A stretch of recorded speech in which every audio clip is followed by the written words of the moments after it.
ಇನ್ನು ಮಕರ ರಾಶಿಯವರಿಗೆ ಯುಗಾದಿ ಹಬ್ಬದ ದಿವಸದ ಒಂದು ಚಾರ್ಟ್ ಅನ್ನ ನೋಡಿದಂತಹ ಸಂದರ್ಭದಲ್ಲಿ ಮಕರ ರಾಶಿಯವರಿಗೆ ದ್ವಿತೀಯದಲ್ಲಿ ಬುಧ ಮತ್ತು ರಾಹುವಿನ ಸಂಚಾರ, ಶನಿ, ಕುಜ ಮತ್ತು ರವಿಯ ಸಂಚಾರವು ತೃತೀಯದಲ್ಲಾಗ್ತದೆ. ಚತುರ್ಥದಲ್ಲಿ ಶುಕ್ರನ ಸಂಚಾರವಾಗ್ತದೆ. ಅದೇ ರೀತಿಯಾಗಿ 6ನೇ ಮನೆಯಲ್ಲಿ ಗುರು ಮತ್ತು 8ನೇ ಮನೆಯಲ್ಲಿ ಕೇತುವಿನ ಆಗುವಂಥದ್ದು. ಈ ಗ್ರಹ ಸ್ಥಿತಿಗಳಿಂದ ನೋಡಿದಂತಹ ಸಂದರ್ಭದೊಳಗಡೆ ಯಾವುದೇ ರೀತಿಯಾಗಿರತಕ್ಕಂತಹ ಒಂದು ಉತ್ತಮವಾದ ಅನುಕೂಲತೆಗಳನ್ನ ಈ ಒಂದು ಮಕರ ರಾಶಿಯವರು ಪಡ್ಕೊಳ್ಳೋದಕ್ಕೆ ಸಾಧ್ಯವಾಗತ್ತಾ ಅಂತ ನೋಡೋದಾಯ್ತು ಅಂದ್ರೆ 2026ರ ವರ್ಷ ಭವಿಷ್ಯವನ್ನ ಅಂದ್ರೆ ಕ್ಯಾಲೆಂಡರ್ ವರ್ಷದ ಭವಿಷ್ಯವನ್ನ ನೀವು ಈಗಾಗಲೇ ತಿಳ್ಕೊಂಡಿದ್ದೀರಿ. ಈಗ ನಾವು ತಿಳ್ಕೊಳ್ತಾ ಇರತಕ್ಕಂಥದ್ದು ಶ್ರೀ ಪರಾಭವ ನಾಮ ಸಂವತ್ಸರದ ಯುಗಾದಿ ಹಬ್ಬದ ಭವಿಷ್ಯ, ನಮ್ಮ ಹೊಸ ವರ್ಷ ಯಾವ ರೀತಿಯಾಗಿ ಇರುತ್ತೆ ಅನ್ನುವಂತಹ ವಿಚಾರ. ನಿಮಗೆ ಮೇಜರ್ ಬದಲಾವಣೆ ಉಂಟಾಗ್ತಕ್ಕಂತಹದ್ದು ಜೂನ್ 1ನೇ ತಾರೀಕು ರಾತ್ರಿ 2:25 ಅಂದ್ರೆ ಕ್ಯಾಲೆಂಡರ್ ಮತ್ತು ಕ್ಲಾಕ್ ವೈಸ್ ನೋಡಿದಂತಹ ಸಂದರ್ಭದಲ್ಲಿ 2ನೇ ತಾರೀಕಿಗಾಗ್ತದೆ. ಆಗ ಗುರುವು ತನ್ನ ಉಚ್ಚ ರಾಶಿಯಾಗಿರತಕ್ಕಂತಹ ಕರ್ಕಾಟಕ ರಾಶಿಗೆ ಪ್ರವೇಶವನ್ನ ಮಾಡಿ ನೇರ ಸಪ್ತಮ ದೃಷ್ಟಿಯನ್ನ ನಿಮ್ಮ ರಾಶಿಯ ಮೇಲೆ ಬಿದ್ದಂತಹ ಸಂದರ್ಭದಲ್ಲಿ ಬದಲಾವಣೆ. ಯಾವ ರೀತಿಯಾದಂತಹ ಬದಲಾವಣೆ ಅಂತ ಹೇಳಿದ್ರೆ, ನಿಮಗೆ ಇಷ್ಟು ವರ್ಷಗಳು, ಕಳೆದ 7-8 ವರ್ಷಗಳ ನೋವುಗಳು, ಬಾವುಗಳು, ಹಿಂಸೆಗಳು, ಯಾತನೆಗಳು ಒಂದಲ್ಲ ಎರಡಲ್ಲ ನಿಮ್ಮ ಬದುಕಿನಲ್ಲಿ ನೀವು ಅನುಭವಿಸಿದಂತಹದ್ದು, ಒಂದಲ್ಲ ಎರಡಲ್ಲ ನಿಮ್ಮ ಜೀವನದಲ್ಲಿ ನೀವು ಪಟ್ಟಂತಹ ಕಷ್ಟಗಳಾಗಿರಬಹುದು, ನೋವುಗಳಾಗಿರಬಹುದು, ಅವಮಾನಗಳಾಗಿದ್ದಿರಬಹುದು, ಅದೆಲ್ಲದಕ್ಕೂ ಉತ್ತರ ಸಿಗ್ತಕ್ಕಂಥದ್ದು ಇದೇ ಪರಾಭವ ನಾಮ ಸಂವತ್ಸರದಲ್ಲಿ. ನಿಮ್ಮ ಬದುಕಿನಲ್ಲಿರುವಂತಹ ಕಷ್ಟಗಳಿಗೆ ಪರಾಭವಗಳು, ನಿಮ್ಮ ನೋವುಗಳಿಗೆ ಪರಾಭವಗಳು, ನಿಮ್ಮ ಸಂಕಷ್ಟಗಳಿಗೆ ಪರಾಭವಗಳು ಉಂಟಾಗ್ತದೆ. ನಿಮ್ಮ ಸಂತಸಕ್ಕೆ, ಏಳಿಗೆಗೆ, ಜೀವನದ ಅಭಿವೃದ್ಧಿಗೆ ಬಹಳ ಜಯ ಉಂಟಾಗತಕ್ಕಂತಹ ವಿಚಾರಗಳು ಇದ್ದಾವೆ. ಯಾವಾಗ ಗುರು ಬದಲಾವಣೆ ಆಗುತ್ತೆ, ಈಗಾಗಲೇ ಶನಿಯ ಸಂಚಾರದ ಬದಲಾವಣೆಯನ್ನ ನೀವು ನೋಡ್ಕೊಂಡ್ಬಿಟ್ಟಿದ್ದೀರಿ. ತುಂಬಾ ಜನ ಕೇಳ್ತಾ ಇದ್ರಿ 7.5 ಬಿಟ್ರು ಹಿಂಸೆ ಗುರುಗಳೇ ಅಂತ ಹೇಳ್ತಾ ಇದ್ರಿ. ಯಾಕೆ ಅಂದ್ರೆ ನಿಮಗೆ 7.5 ಆಗ್ತಾ ಇದ್ದಂತಹ ನೋವುಗಳು ಹೊರಟೋಗಿದ್ದಾವೆ. ಅಂದ್ರೆ ನಿಮ್ಗೆ 7.5 ಏನು ನಿಮ್ಗೇನ್ ತೊಂದರೆ ಇರ್ಲಿಲ್ಲ. ಅಂತಹ ದೊಡ್ಡ ಮಟ್ಟದ ಬದಲಾವಣೆಯನ್ನ ನೀವು ಶನಿಯಿಂದ ನೋಡೋದಕ್ಕೆ ಸಾಧ್ಯವಾಗ್ಲಿಲ್ಲ. ಯಾಕಂದ್ರೆ ಶನಿ ನಿಮ್ಗೆ ಅಷ್ಟೊಂದು ಪೀಡನೆ ಕೊಡುವಂತವನ್ನೆಲ್ಲ ಕಾರಣ ನಿಮ್ಮ ರಾಷ್ಟ್ರಾಧಿಪತಿಯೇ ಶನಿ ಆಗಿರೋದ್ರಿಂದಾಗಿ ಅಂತಹ ಕೆಡುಕುಗಳನ್ನೇನು ಮಾಡ್ಲಾರ ಬೇರೆಯವರಿಗೆ ಕಂಪೇರ್ ಮಾಡ್ಕೊಂಡಂತಹ ಸಂದರ್ಭದೊಳಗಡೆ ನಿಮಗ್ ಬೇರೆ ಗ್ರಹಗಳ ಕಾಟವಿರ್ತಿತ್ತು, ಬೇರೆ ಗ್ರಹಗಳ ಪೀಡನ ಅವಧಿ ಇರೋದು, ಗುರುಸಿನ ಸಂಚಾರ ಚೆನ್ನಾಗಿದ್ದಿರ್ಲಿಲ್ಲ, ಎಲ್ಲೋ ಒಂದ್ ಕಡೆ ಬಂದು ಹೊರಟೋದಂತಹದ್ದು. ಇಷ್ಟೆಲ್ಲ ಕಷ್ಟಗಳನ್ನ ನೀವು ಪಟ್ಟಿದ್ರಿ. ಮಕರ ರಾಶಿಯವರಿಗೆ ಎಲ್ಲೋ ಒಂದೇ ಒಂದು ಸಂದರ್ಭದಲ್ಲಿ ಹೋದ ವರ್ಷ ಅಂದ್ರೆ 2024ರಲ್ಲಿ ಗುರುಬಲ ಬಂದು ಹೋದದ್ದು ಬಿಟ್ರೆ, 23-24ರ ಆ ಗುರು ಸಂಚಾರದ ಬದಲಾವಣೆಯನ್ನು ಬಿಟ್ರೆ ಇನ್ಯಾವಾಗ್ಲೂ ಗುರುಬಲ ಇರ್ಲಿಲ್ಲ. ಅಷ್ಟು ನೋವುಗಳನ್ನು ಪಟ್ಬಿಟ್ಟಿದ್ರಿ. ಆದ್ರೆ ಅದೆಲ್ಲವೂ ಸಹ ಮುಕ್ತಾಯವಾಗ್ತದೆ, ಏನ್ ಚಿಂತೆ ಬೇಡ. ಆದಾಯ ವ್ಯಯಾದಿಗಳನ್ನ ಗಮನಿಸೋದಾಯ್ತು ಅಂದ್ರೆ ಒಂದು ಮಕರ ರಾಶಿಯವರಿಗೆ ಆದಾಯ 2, ವ್ಯಯ 8, ಆರೋಗ್ಯ 6, ಅನಾರೋಗ್ಯ 4, ರಾಜಪೂಜ 4, ರಾಜಕೋಪ 2, ಸುಖ 6, ದುಃಖ 3. ನೋಡಿ, ಆದಾಯ ಕಡಿಮೆ ಅಂತ ತೋರಿಸುತ್ತೆ 2 ಇದ್ರೆ, ವ್ಯಯ 8 ಅಂತ ಆಗತ್ತೆ. ಅಯ್ಯೋ ನಷ್ಟವಾಗ್ತದಲ್ಲ ಗುರುಗಳೇ ಅಂತ ಯೋಚನೆ ಮಾಡುವಂತ ಅವಶ್ಯಕತೆ ಇಲ್ಲ ಮಕರ ರಾಶಿಯವರು. ಅದೆಲ್ಲ ಯಾವ್ದಕ್ ಖರ್ಚಾಗತ್ತೆ ಅಂದ್ರೆ ನಿಮ್ಮ ಬದುಕಿನ ಅಭಿವೃದ್ಧಿ ಖರ್ಚಾಗತ್ತೆ, ಏಳಿಗೆ ಖರ್ಚಾಗತ್ತೆ, ಸುಖ ಖರ್ಚಾಗತ್ತೆ, ಸಂತೋಷ ಖರ್ಚಾಗತ್ತೆ. ನಿಮ್ ಬದುಕಿನ ಅಭಿವೃದ್ಧಿಯನ್ನ ಮಾಡಿಕೊಳ್ಳುವುದಕ್ಕೋಸ್ಕರವಾಗಿ ಖರ್ಚಾಗ್ತದೆ. ಶುಭ ಖರ್ಚುಗಳೇ ಉಂಟಾಗತ್ತೆ, ಮಂಗಳ ಕಾರ್ಯಗಳು ನಡೆಯುತ್ತೆ. ತುಂಬಾ ವರ್ಷಗಳಿಂದ ಮದುವೆಗೆ ಯೋಚನೆ ಮಾಡಿ ಮಾಡಿ ಮಾಡಿ ಮಾಡಿ ಮಾಡಿ ಸಾಧ್ಯವೇ ಆಗ್ತಾ ಇಲ್ಲ, ಅಸಾಧ್ಯ ಅನ್ನುವಂತಹದ್ದನ್ನು ಸಹ ಈ ವರ್ಷ ನಿಮ್ಗೆ ಆಗುವಂತಹದ್ದು ಯೋಗದ ಫಲ ಇದೆ. ನಿಮಗೆ ಅತ್ಯಂತ ಯೋಗಪೂರ್ಣವಾಗಿರತಕ್ಕಂತಹ, ಯೋಗಕಾರಕವಾಗಿರತಕ್ಕಂತಹ ಶುಭ ಸಂದರ್ಭಗಳು ಇದ್ದಾವೆ. ಈಗ ನಿಮ್ಗೆ ನೋಡಬಹುದು, ತೃತೀಯದಲ್ಲೇ ಚತುರ್ಗ್ರಹ ಯೋಗಕೂಟ ಉಂಟಾಗಿರ್ತದೆ. ಬಹಳ ಯೋಗಗಳನ್ನ ಅನುಭವಿಸ್ತೀರಾ ನೀವು ಈ ವರ್ಷ. ಒಂದ್ಸಲ ನಿಮ್ ಜನ್ಮ ಜಾತಕವನ್ನೊಮ್ಮೆ ತೋರಿಸ್ಕೊಳ್ಳಿ. ಜನ್ಮ ಜಾತಕದಲ್ಲಿ ನಿಮಗೇನಾದ್ರೂ ಒಳ್ಳೆ ರೀತಿಯಾಗಿರುವಂತಹ ಶುಭಗ್ರಹದ ದಶಾಭುಕ್ತಿಗಳೇನಾದ್ರೂ ನಡೀತಾ ಇದ್ರೆ ನಿಮಗೆ ಇನ್ನಷ್ಟು ಶುಭ ರೀತಿಯಾದಂತಹ ಒಳ್ಳೆಯ ಫಲಗಳು ಸಿಗ್ತವೆ. ಒಳ್ಳೆ ರೀತಿಯಾಗಿರ್ತಕ್ಕಂತಹ ಇನ್ನಷ್ಟು ಶುಭ ರೀತಿಯಾಗಿರೋದು ಸಿಗತ್ವೆ. ಏನಾದ್ರು ಜಾತಕದಲ್ಲಿ ಏರುಪೇರುಗಳಿದ್ರೆ ಅದಕ್ಕೆ ಬೇಕಾದಂತಹ ಪರಿಹಾರಗಳನ್ನು ಮಾಡ್ಕೊಳ್ಳಿ. ಒಂದ್ಸಲ ಜನ್ಮ ಜಾತಕ ತೋರಿಸ್ಕೊಳ್ಳಿ. ಜಾತಕ ತೋರಿಸ್ಕೋಬೇಕು ಅಂದ್ರೆ ಇಲ್ಲೇ ಇರುವಂತಹ ಫೋನ್ ನಂಬರ್ ವಾಟ್ಸ್ಆಪ್ ನ ಮುಖಾಂತರ ಕಾಂಟ್ಯಾಕ್ಟ್ ಮಾಡಿ ಅಪಾಯಿಂಟ್ಮೆಂಟ್ ತಗೊಂಡು ಬಂದು ಭೇಟಿ ಮಾಡಿ. ಇನ್ನು ಹಣಕಾಸಿನ ವಿಚಾರ ಅಂತ ಬಂದಾಗ ಹಣಕಾಸಿನ ಸಂಪಾದನೆ ತುಂಬಾ ಚೆನ್ನಾಗಿ ಆಗ್ತಕ್ಕಂತಹದ್ದು. ಹಣಕಾಸಿನ ರೀತಿಯಾಗಿ ನಿಮ್ಗೆ ಯಾವುದೇ ರೀತಿಯಾಗಿರ್ತಕ್ಕಂತಹ ತಾಪತ್ರೆಗಳು ಉಂಟಾಗೋದಿಲ್ಲ. ಇನ್ನು ಶನಿಯ ವಕ್ರೀಗತ ಸ್ಥಾನಕ್ಕೆ ಬಂದ ಸಂದರ್ಭದಲ್ಲಿ ಒಂದಷ್ಟು ಕೆಡುಕುಗಳು ನಡೆಯುತ್ತವೆ, ಅದ್ರ ಬಗ್ಗೆ ಜಾಗ್ರತೆ ಇರಬೇಕು. August, September, October, November, December 9ನೇ ತಾರೀಕಿನವರೆಗೂ ಅಂದ್ರೆ ಒಂದು 5 ತಿಂಗಳುಗಳ ಕಾಲ ಶನಿಯ ಸಂಚಾರವು ವಕ್ರೀಗತನಾಗ್ತದೆ. ಸ್ಥಾನ ಬದಲಾವಣೆ ಆಗೋದಿಲ್ಲ, ವಕ್ರೀಗತನಾಗ್ತಾನೆ. ವಕ್ರೀಗತನಾದ ಸಂದರ್ಭದಲ್ಲಿ ಅವನಿಗೆ ನಿಮ್ಮ 2ನೇ ಮನೆಯ ಸ್ಥಾನ ಅಂತ ಹೇಳಿದ್ರೆ ನಿಮ್ಮ 7.5 ನಡೆಯುವಂತಹ ಕುಂಭರಾಶಿಗೆ ಕುಂಭರಾಶಿಯವರೆಗೂ ಏನು ನಿಮ್ಗೆ 7.5 ಇರುತ್ತೆ, ಆ ಒಂದು ಸ್ಥಾನದ ಫಲಗಳನ್ನು ಕೊಡೋದಕ್ಕೆ ಶುರು ಮಾಡ್ತಾನೆ. ಸೊ ಹಾಗಾಗಿ ಆಗ ಕೆಡುಕುಗಳು ನಡೆಯುವಂತಹ ಸಾಧ್ಯತೆ ಇದ್ದಾವೆ. ಆದ್ರೆ ಗುರುಬಲ ಇರೋದ್ರಿಂದಾಗಿ ನಿಮಗೆ ಒಂದಷ್ಟು ಕೆಡುಕುಗಳು ಅಂತಹ ಪ್ರಾಬ್ಲಮ್ಗಳನ್ನ ಕ್ರಿಯೇಟ್ ಮಾಡದೆ ಹೋಗಬಹುದು. ಯಾವ್ಯಾವ ರೀತಿಯ ಕೆಡುಕುಗಳಾಗತ್ತೆ ಅನ್ನೋದನ್ನ ಗಮನಿಸೋಣ. ಏನಾಗಬಹುದು ಅಂತಂದ್ರೆ ದುಷ್ಟ ಜನರಿಂದ ನಿಮ್ಮ ತೇಜೋವಧೆಗೆ ಒಂದಷ್ಟು ಪ್ರಯತ್ನಗಳಾಗಬಹುದು.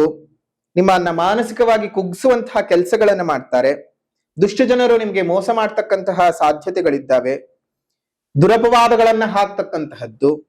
ಅದೇ ರೀತಿಯಾಗಿ ಸುಮ್ನೆ ನಿಮ್ಮ ಮೇಲೆ ಇಲ್ಸಲ್ಲದ ಆರೋಪ ಅಪವಾದಗಳನ್ನು ಮಾಡಿ ನಿಮ್ಮನ್ನ ಮಾನಸಿಕವಾಗಿ ಕುಗ್ಗಿಸ್ತಕ್ಕಂತಹ ಕೆಲಸವನ್ನು ಮಾಡ್ತಾರೆ. ಧೈರ್ಯವಾಗಿರಿ. ಅಷ್ಟೊತ್ತಿಗಾಗಲೇ ನಿಮ್ಗೆ ಗುರುಬಲವೂ ಸಹ ಶುರುವಾಗ್ಬಿಟ್ಟಿರುತ್ತೆ. ಗುರುವಿನ ನೇರ ದೃಷ್ಟಿಯು ನಿಮಗೆ ಬಂದ್ಬಿಟ್ಟಿರುತ್ತೆ. ಶನಿಯ ಈ ಒಂದು ವಕ್ರ ಸಂಚಾರದಿಂದಾಗಿ ಈ ಅನಿಷ್ಟ ಪರಿಗಳು ನಿಮಗೆ ಇದ್ರೂ ಸಹ ಗುರುವಿಗೆ ಶಕ್ತಿಯನ್ನ ತುಂಬಿ ಶನಿಗೆ ಶಕ್ತಿಯನ್ನ ತುಂಬಿಕೊಳ್ಳಿ.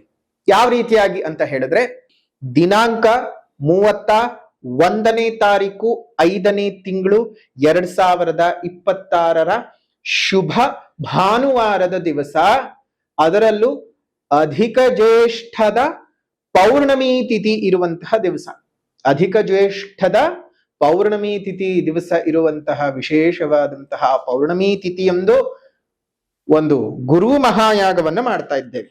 12ನೇ ತಾರೀಕು 7ನೇ ತಿಂಗಳು 2026 ಪ್ರದೋಷದ ದಿವಸ, ಈ ಒಂದು ಭಾನುವಾರದ ದಿವಸವ ಸಹ ನಿಮಗೆ ವಿಶೇಷವಾಗಿ ಶನಿ ಮಹಾಯಾಗವನ್ನು ಮಾಡ್ತಾ ಇದ್ದೇವೆ. ನೀವು ಶನಿ ಮತ್ತು ಗುರು ಮಹಾಯಾಗವನ್ನ ನೀವು ಮಾಡಿಸಿ ಆ ಒಂದು ಪ್ರಸಾದಗಳನ್ನ ನೀವು ಉಪಯೋಗಿಸ್ತಾ ಬನ್ನಿ. ಅದರಿಂದ ನಿಮಗೆ ಬಹಳ ಅನುಕೂಲಗಳು ಉಂಟಾಗ್ತವೆ. ಗುರು ಮಹಾಯಾಗದಲ್ಲಿ ಕೊಡತಕ್ಕಂತಹ ವಿಶೇಷವಾದಂತಹ ಗುರು ಆಶೀರ್ವಾದ ಇರತಕ್ಕಂತಹ ಅಕ್ಷತ ಪ್ರಸಾದವನ್ನ ನೀವು ಪ್ರತಿನಿತ್ಯನೂ ಸಹ ನಿಮ್ಮ ಜೊತೆನಲ್ಲೇ ಇಟ್ಕೊಂಡಿರಿ. ಅದ್ರ ಜೊತೆಗೆ ಗುರುವಿನ ಡಾಲರ್ನ ಕೊಡ್ತೀವಿ. ಆ ಗುರುವಿನ ಡಾಲರ್ನ ಕತ್ತಿನಲ್ಲಿ ಧರಿಸಿರಿ. ಗುರು ಮಹಾಯಾಗದಲ್ಲಿ ವಿಶೇಷವಾಗಿ ಪೂಜೆ ಮಾಡಿ ಕೊಡ್ತಕ್ಕಂತಹ ಆ ಪಂಚಲೋಹದ ಡಾಲರ್ನ ನೀವು ಧರಿಸೋದ್ರಿಂದ ನಿಮ್ಮ ದೇಹದಲ್ಲಿ ಆ ಗುರು ಅನುಗ್ರಹ ಉಂಟಾಗತ್ತೆ. ಶನಿ ಮಹಾಯಾಗದಿಂದ ಕೊಡ್ತಕ್ಕಂತಹ ವಿಶೇಷವಾದ ಪ್ರಸಾದವನ್ನ ನೀವು ಕೈಗೆ ಕಟ್ಕೊಳ್ಳೋದ್ರಿಂದ ಶನಿ ಅನುಗ್ರಹ ಉಂಟಾಗತ್ತೆ. ಅದ 2ರ ಬೆಲೆಯೂ ಸಹ 800 ರೂಪಾಯಿಗಳು ಆಗಿರುತ್ತೆ. ಅಂದ್ರೆ ಒಂದು ಯಾಗಕ್ಕೆ 800 ರೂಪಾಯಿ. ಹಾಗಾಗಿ 31ನೇ ತಾರೀಕು 5ನೇ ತಿಂಗಳು 2026 ಗುರು ಮಹಾಯಾಗ ಮತ್ತು 12ನೇ ತಾರೀಕು 7ನೇ ತಿಂಗಳು 2026 ಶನಿ ಮಹಾಯಾಗ, 2ರಲ್ಲೂ ಸಹ ಬಂದು ಪಾಲ್ಗೊಂಡು ನೇರವಾಗಿ ನೀವು ವಿಶೇಷವಾದಂತಹ ಗುರು ಅನುಗ್ರಹ ಮತ್ತು ಶನಿ ಅನುಗ್ರಹವನ್ನ ಪಡ್ಕೊಳ್ಳಿ. ಶುಭವಾಗ್ಲಿ. ನಿಮ್ಮೆಲ್ಲರಿಗೂ ಸಹ ಚೆನ್ನಾಗಿರ್ತಕ್ಕಂತಹ ಜೀವನ ಬರಲಿ ಅಂತ ಹೇಳ್ತಾ ಇದ್ದೀವಿ.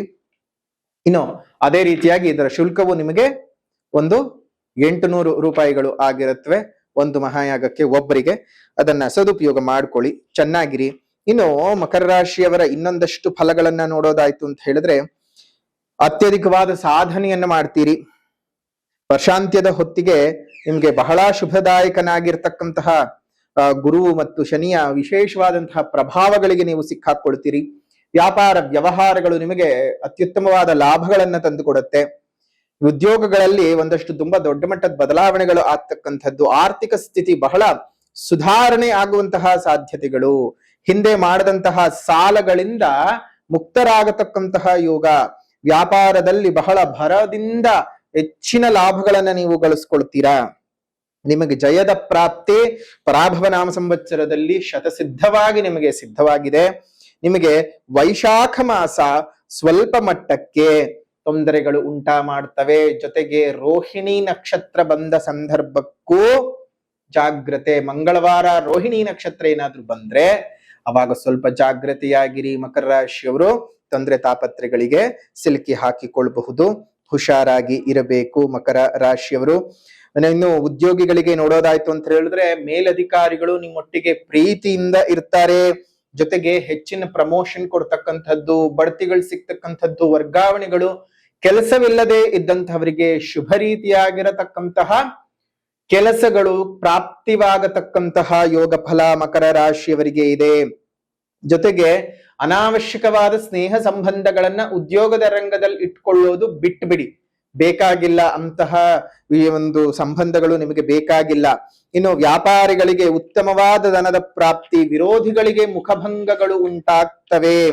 ನಿಮ್ಮ ವ್ಯಾಪಾರ ವ್ಯವಹಾರಗಳು ಅತ್ಯಧಿಕವಾದ ಧನ ಪ್ರಾಪ್ತಿಯನ್ನ ಕರುಣಿಸ್ತಕ್ಕಂತಹದ್ದು.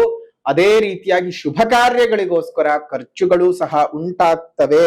ಜಾಗ್ರತೆಯಾಗಿ ಇರಿ.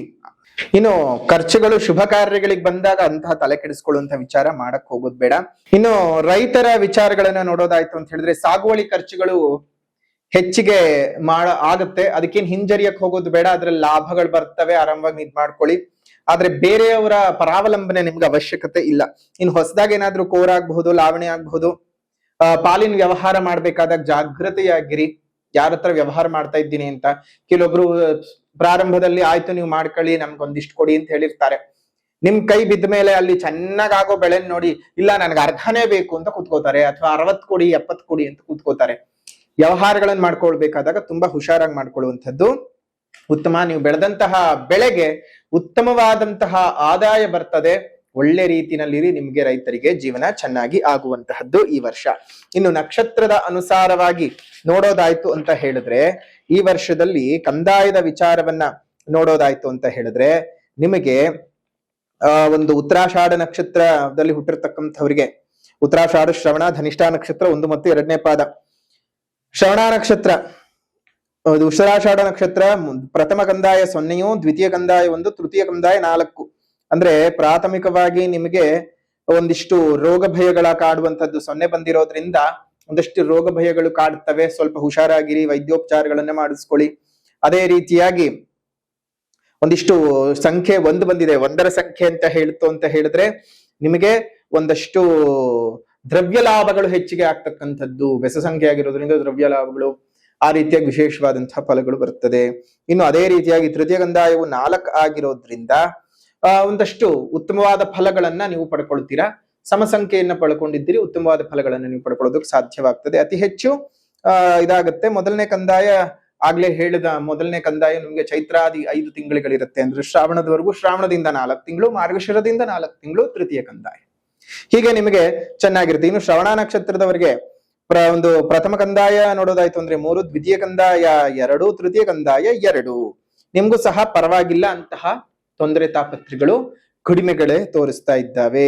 ಇನ್ನು ಧನಿಷ್ಠ ನಕ್ಷತ್ರ ಪ್ರಥಮ ಕಂದಾಯ 6 ಇದೆ, ದ್ವಿತೀಯ ಕಂದಾಯ 0, ತೃತೀಯ ಕಂದಾಯವೂ ಸಹ 0 ಇರುತ್ತೆ. ಇನ್ನು ತೃತೀಯ ಕಂದಾಯ ದ್ವಿತೀಯ ಕಂದಾಯ 0 ಆಗಿರೋದ್ರಿಂದ ಒಂದ್ ಸ್ವಲ್ಪ ಧನಿಷ್ಠ ನಕ್ಷತ್ರದವರು ಧನಹಾನಿ ಮತ್ತು ಮಹಾಭಯಗಳನ್ನ ಎದುರಿಸಬೇಕಾದಂತಹ ಸಂದರ್ಭಗಳಿದ್ದಾವೆ. ಹೇಳೋ ಪರಿಹಾರಗಳನ್ನ ಸರಿಯಾಗಿ ಮಾಡ್ಕೊಳ್ಳಿ.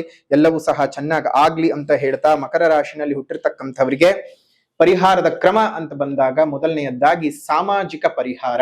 ಪ್ರಕೃತಿಯನ್ನು ಉಳಿಸಿ, ಪ್ರಕೃತಿಯನ್ನು ಬೆಳೆಸಿ, ಸಾಧ್ಯವಾದ ಕಡೆಗಳೆಲ್ಲ ಗಿಡಗಳನ್ನ ನೆಟ್ಟು ಪೋಷಣೆ ಮಾಡುವಂತಹ ಅಭ್ಯಾಸವನ್ನು ಮಾಡ್ಕೊಳ್ಳಿ. ಪ್ರಕೃತಿ ಜೊತೆಗೆ ಬದುಕಿ, ಪಶುಗಳನ್ನ ಕಾಪಾಡ್ಕೊಳ್ಳಿ, ಪಕ್ಷಿಗಳಿಗೆ ಆಸರೆಯಾಗಿರಿ. ನಿಮ್ಮ ಮನೆ ಮುಂದೆ ಮತ್ತು ಮೇಲ್ಭಾಗದಲ್ಲಿ ಒಂದು ಸಣ್ಣ ಸಣ್ಣ ಕುಂಡಗಳಲ್ಲಿ ನೀರನ್ನ ಇಡುವಂತಹ ಅಭ್ಯಾಸ ಮಾಡ್ಕೊಳ್ಳಿ. ಅದರಿಂದ ಅದೆಷ್ಟೋ ಜೀವ ಜಂತುಗಳಿಗೆ ನೀವು ಕೊಡ್ತಕ್ಕಂತಹ ಹನಿ ನೀರು ಅವರ ಜೀವವನ್ನ ಉಳಿಸ್ಕೊಳ್ಳೋದಕ್ಕೆ ಸಾಧ್ಯವಾಗುತ್ತೆ.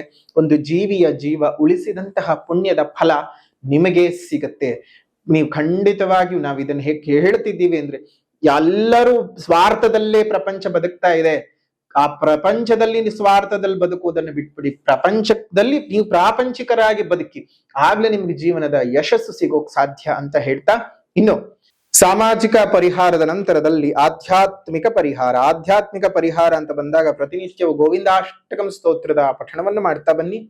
ಒಂದೈದು ಹಣ್ಣಿನ ಗಿಡಗಳು, ಅದರಲ್ಲೂ ಮಾವಿನ ಗಿಡಗಳನ್ನ ನೆಟ್ಟು ಪೋಷಣೆಯನ್ನ ಮಾಡಿ. ಮಾವಿನ ಗಿಡ ಬಹಳ ಹಣ್ಣಿಗೆ ಸಂಬಂಧಪಟ್ಟದ್ದು, ಸಿಹಿ ಅಂತ ಅನ್ಕೊಳ್ಳೋದಕ್ಕೆ ಸಾಧ್ಯವಾಗಲ್ಲ. ಅದರಲ್ಲಿ ಇರ್ತಕ್ಕಂತಹ ಆಧ್ಯಾತ್ಮಿಕ ಗುಣಗಳನ್ನ ನೋಡಿದಂತಹ ಸಂದರ್ಭದಲ್ಲಿ ಯಕ್ಷರಿಗೆ, ಯಕ್ಷಿಣಿಯರಿಗೆ, ಗಂಧರ್ವರಿಗೆ ಮಾವಿನ ಒಂದು ಹಣ್ಣುಗಳನ್ನಾಗ್ಲಿ ಅಥವಾ ಮಾವಿನ ಸೌದೆಗಳಿಂದ ಮಾಡಿದಂತಹ, ಸೌದೆಗಳಿಂದ ಆಹುತಿಗಳನ್ನ ಕೊಡ್ತಕ್ಕಂಥದ್ದು, ಮಾವಿನ ಸೌದೆಯಲ್ಲಿ ಅವರಿಗೆ ಕೊಡ್ತಕ್ಕಂತಹ ಹವನಗಳನ್ನ ಮಾಡ್ತಕ್ಕಂಥದ್ದು ವಿಶೇಷ. ಸೊ ಹಾಗಾಗಿ ಆಧ್ಯಾತ್ಮಿಕವಾಗಿಯೂ ಸಹ ಈ ಒಂದು ಮಾವು ಬಹಳ ಪ್ರಾಧಾನ್ಯತೆಯನ್ನ ಪಡೆದಿರ್ತಕ್ಕಂಥದ್ದು. ಸೊ ಹಾಗಾಗಿ 5 ಮಾವಿನ ಗಿಡಗಳನ್ನ ನೆಟ್ಟು ಪೋಷಣೆ ಮಾಡಿ, ಪ್ರತಿನಿತ್ಯವೂ ಸಹ 108 ಬಾರಿ ದಕ್ಷಿಣಕ್ಕೆ ಅಭಿಮುಖವಾಗಿ ಕೂತು ಪ್ರಾತಃ ಕಾಲದಲ್ಲಿ ಓಂ ಶಂ ಶನೈಶ್ಚರಾಯ ನಮಃ, ಓಂ ಶಂ ಶನೈಶ್ಚರಾಯ ನಮಃ, ಓಂ ಶಂ ಶನೈಶ್ಚರಾಯ ನಮಃ, ಈ ಒಂದು ಬೀಜಾಕ್ಷರಿಯನ್ನ, ಈ ಮಂತ್ರವನ್ನ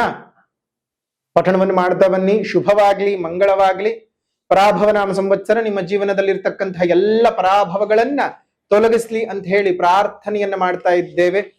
ದೇವರಲ್ಲಿ ತಮ್ಮೆಲ್ಲರಿಗೂ ಶುಭಾಶೀರ್ವಾದಗಳನ್ನು ತಿಳಿಸ್ತಾ ಮತ್ತೊಮ್ಮೆ ಯುಗಾದಿ ಹಬ್ಬದ ಹಾರ್ದಿಕ ಶುಭಾಶಯಗಳು. ತಮ್ಮೆಲ್ಲರ ಜೀವನ ಶುಭದಾಯಕವಾಗಿರಲಿ, ಸೌಖ್ಯದಾಯಕವಾಗಿರಲಿ. ಲೋಕಾ ಸಮಸ್ತ ಸುಖಿನೋ ಭವಂತು, ಸಕಲ ಸನ್ಮಂಗಳಾನಿ ಭವಂತು, ಸರ್ವೇ ಜನಾಃ ಸುಖಿನೋ ಭವಂತು, ಸಮಸ್ತ ಸನ್ಮಂಗಳಾನಿ ಭವಂತು.